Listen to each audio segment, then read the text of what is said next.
హిందూ దేవాలయాల మీద దాడులు, ఆన్లైన్లో జాత్యహంకార దూషణలు, మీ దేశానికి మీరు వెళ్ళిపోర్రి అనే హెచ్చరికలు.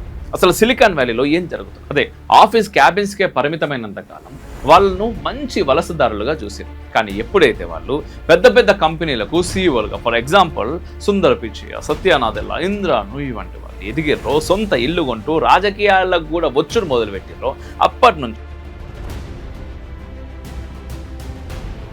అమెరికాలో ముఖ్యంగా కాలిఫోర్నియాలో దాదాపు 8కి పైగా హిందూ దేవాలయాల మీద దాడులు జరిగినాయి. వాటిపై నల్లటి క్రాస్ మార్కులు వేసి ధ్వంసం చేశారు. భారతీయులు చేతులతో అన్నం తినడాన్ని కూడా ఒక సామ్రాజ్యాన్ని నిర్మించడానికి రక్తాన్ని, చెమటను ధారపోసిన శ్రామికులను అదే సామ్రాజ్యం సగర్వంగా నిలబడ్డాక ఆక్రమణదారులు అని పిలవడం ఎంతవరకు న్యాయం?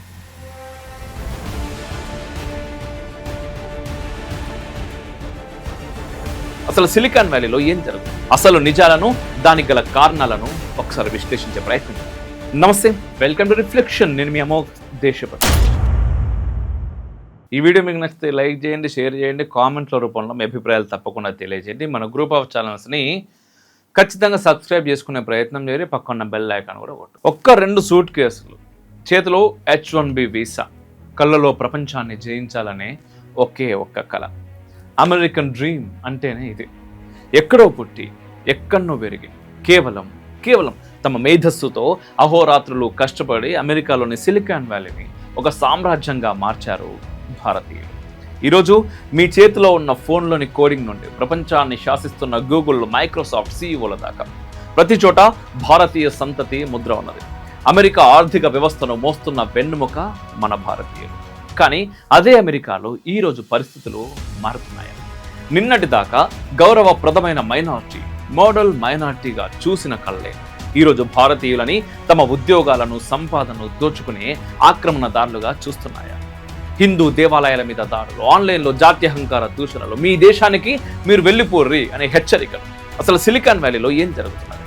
భారతీయుల శ్రమతో నిర్మించబడిన ఆ సామ్రాజ్యంలోనే ఈరోజు భారతీయులు ఎందుకు బలి పశువులు అవుతున్నారు? మన అమెరికన్ కళ నిజంగానే చెదిరిపోతుంటారు. ఈరోజు వీడియోలో అమెరికాలో భారతీయులపై పెరుగుతున్న ద్వేషం వెనుక ఉన్న అసలు నిజాలను, దానికి గల కారణాలను ఒకసారి విశ్లేషించే ప్రయత్నం చేద్దాం.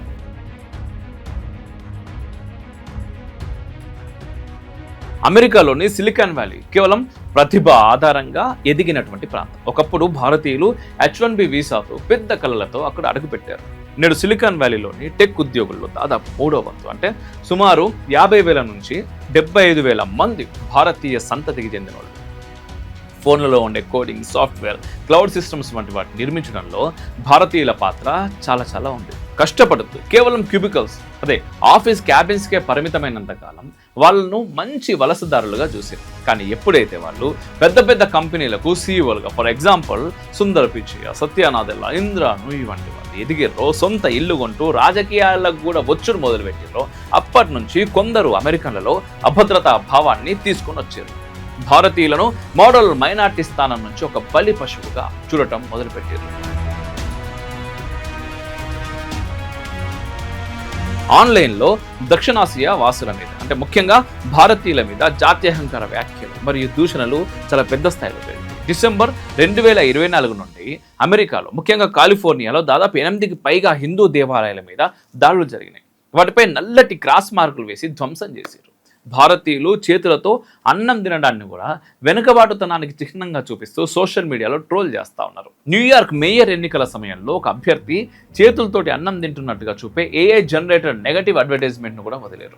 FBI director Kash Patel, Vivek Ramaswamy, Nikki Haley వంటి ప్రముఖ రాజకీయ నాయకులు కూడా ఆన్లైన్లో జాత్యహంకార విమర్శలను ఎదుర్కొంటూనే ఉన్నారు.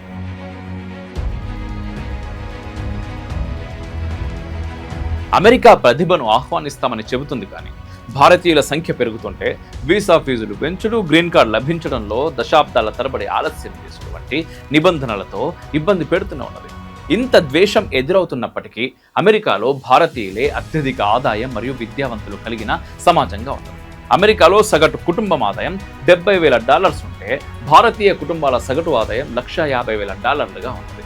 భారతీయులు అమెరికా జనాభాలో కేవలం 1.5% మాత్రమే ఉన్నప్పటికీ అమెరికా మొత్తం ఆదాయ పన్నులు, అది ఇన్కమ్ ట్యాక్స్లో దాదాపు 5 నుంచి 6% వరకు భారతీయులే కడతా ఉన్నారు. వలసదారుల కష్టంతో ఒక సామ్రాజ్యాన్ని నిర్మించి ఆ తర్వాత వారు విజయం సాధిస్తే తట్టుకోలేకపోవడం సిలికాన్ వ్యాలీ యొక్క వైరుధ్యాన్ని మనకు చూపిస్తూ ఉంది. ప్రపంచవ్యాప్తంగా ఉన్న గొప్ప గొప్ప మేధావులంతా ఒక చోట చేరి భవిష్యత్తును నిర్మించవచ్చనే సిలికాన్ వ్యాలీ యొక్క ఆత్మ ఇటువంటి ద్వేషపూరిత పోస్టులు, దేవాలయాల మీద దాడులు మరియు వీసా తిరస్కరణల వల్ల క్రమంగా దెబ్బతింటా వస్తున్నది. ఒక సామ్రాజ్యాన్ని నిర్మించడానికి రక్తాన్ని, చెమటను ధారపోసిన శ్రామికులను అదే సామ్రాజ్యం సగర్వంగా నిలబడ్డాక ఆక్రమణదారులు అని పిలవడం ఎంతవరకు న్యాయం? ఇది ఎలా ఉందంటే, మ్యాచ్ గెలవాలని స్టార్ ప్లేయర్ని జట్టులోకి తెచ్చుకొని అతను ఎక్కువ పాయింట్లు స్కోర్ చేస్తున్నాడని ఏడవడం లెక్క. అమెరికా ఈరోజు ప్రపంచంలోనే సూపర్ పవర్లా నిలబడడానికి గల కారణం ప్రపంచ వ్యాప్తంగా ఉన్న అత్యుత్తమ మేధావులను తన దేశానికి రప్పించుకోవడం. కానీ ఈరోజు ఏ మేధస్సునైతే అమెరికా ఆహ్వానించిందో అదే మేధస్సు విదేశీ శ్వాస తీసుకుంటుందని కక్ష కడుతోంది. ద్వేషపూరితమైన ఒక్కో సోషల్ మీడియా పోస్ట్, దాడికి గురవుతున్నటువంటి ఒక్కో దేవాలయం, నిజంగా తిరస్కరణకు గురవుతున్నటువంటి ఒక్కో వీసా సిలికాన్ వ్యాలీ యొక్క ఆత్మను ముక్కలు చేస్తా ఉన్నది. ప్రతిభ ఎక్కడున్నా గౌరవించబడే ఆ అద్భుతమైనటువంటి నమ్మకం నేడు అమెరికాలో క్రమక్రమంగా తగ్గిపోతా ఉన్నది. కానీ ద్వేషాన్ని పెంచుకుంటున్నటువంటి వాళ్ళు ఒక్కటి గుర్తుంచుకోవాలి, కేవలం 1.5% జనాభాతో ఉంటూ అమెరికా దేశానికి 6% పన్నులు కడుతున్న భారతీయులు ఆ దేశ ఆర్థిక వ్యవస్థకు భారం కాదు. ఆ దేశ ఆర్థిక వ్యవస్థే భారతీయులు. డబ్బు సంపాదించవచ్చు, భవనాలు కట్టుకోవచ్చు ఎన్నన్న, కానీ కోల్పోయినటువంటి నమ్మకాన్ని తిరిగి సంపాదించుకోవడం నిజంగా సాధ్యం కాదు. ఒకప్పుడు ప్రపంచానికి ఆదర్శంగా నిలిచినటువంటి అమెరికన్ కళ నేడు కొందరి జాత్యహంకారం వల్ల ఒక పీడకలగా మారకూడదని ఆశిద్దాం. ఎందుకంటే ప్రతిభకు సరిహద్దులు లేవు, మేధస్సుకు రంగు లేదు. నిజంగా ఇక్కడ ఒక ఇంత పెద్ద మైనస్ అయితే ఒక రకంగా ప్లస్ అని కూడా చెప్పొచ్చు. ఎందుకంటే మన నెక్స్ట్ జనరేషన్స్, ఎన్నో జనరేషన్స్ నుంచి భారతీయులు మేము అమెరికాకు పోవడే మా డ్రీమ్. చిన్నప్పటి నుంచి స్కూల్లో చదువుతున్నప్పటి నుంచి మీ డ్రీమ్ ఏంటి, నెక్స్ట్ ఏమవుతారు, మీ ఫ్యూచర్ ఏంటి అంటే అమెరికాకు పోవాలి, అమెరికాకు పోవాలి, అమెరికాకు పోవాలి. అంటే ఇక్కడ చదవాలి, ఇక్కడ ఎదగాలి, ఇక్కడ పుట్టాలి, మేధస్సును పెంచుకోవాలి, ఈ మేధస్సునంతా కూడా అమెరికాలో ఖర్చు చేయాలి, అమెరికా కోసం ఖర్చు చేయాలి అనేటటువంటి ఒక డ్రీమ్ ఉండేది. నిజంగా ఈరోజు భారత్ అభివృద్ధి చెందుతున్న దేశం నుంచి అభివృద్ధి చెందిన దేశంగా మారబోతుంది. ఈ దేశపు యువత యొక్క మేధస్సు ఈ దేశానికే ఖర్చు కావాలి. నిజంగా భారతీయులు ఖచ్చితంగా ఆలోచించాలి. ఎట్ ది సేమ్ టైం భారతదేశ ప్రభుత్వం కూడా ఈ విషయంలో కొన్ని అడుగులు ముందుకు రావాలి. అన్నిటికీ మించి కరప్షన్. ఈ కరప్షన్ ఎప్పుడైతే దూరం అవుతుందో ఈ దేశపు ప్రతిభ, ఈ దేశపు యువత యొక్క ప్రతిభ ఈ దేశానికి ఉపయోగపడుతుంది. ఆ కరప్షన్ని దూరం చేసే ప్రయత్నం చేయాలి. దానిలో కేవలం ప్రభుత్వాలు మాత్రమే కాదు, మనలాంటి సామాన్యులు కూడా ముందుకు రావాలి. అందరూ కలిసి కట్టుగా ఈ కరప్షన్ను దూరం చేస్తే ప్రతిభ ఎవరికి ఉంటే వాడే దేశాన్ని ఏలుతాడు. ఆ రోజు అతి త్వరలో మనం చూస్తాం. చూడాలని నేను కోరుకుంటున్నాను. జై హింద్, మేరా భారత్ మహాన్.